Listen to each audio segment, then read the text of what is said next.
France اور سعودی عرب میں بھی محترمہ بے نظیر بھٹو شہید کی 68ویں سالگرہ منائی گئی۔ تقریبات میں پاکستان پیپلز پارٹی کے عہدیداروں کے علاوہ پارٹی ورکرز نے بھی بھرپور شرکت کی۔ شہید محترمہ بے نظیر بھٹو کو زبردست خراج تحسین پیش کیا گیا۔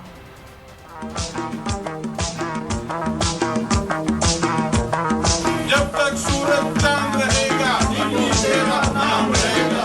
پیرس میں تقریب سے خطاب کرتے ہوئے چودھری کامران یوسف گمن نے کہا کہ شہید بے نظیر بھٹو کا مشن پاکستان میں جمہوری نظام اور مساوات پر مبنی معاشرے کی تشکیل تھا۔ شہید بے نظیر بھٹو شہید رانی کی آج ہم 68ویں سالگرہ جو اوورسیز فرانس یورپ میں منا رہے ہیں، بھٹو خاندان کی قربانیاں لازوال ہیں۔ سعودی عرب میں منعقدہ تقریب سے خطاب کرتے ہوئے انہوں نے کہا کہ بے نظیر بھٹو کو خراج عقیدت پیش کرتے ہیں کہ انہوں نے سیاسی اور عوامی خدمات کو بھرپور انداز میں انجام دیا۔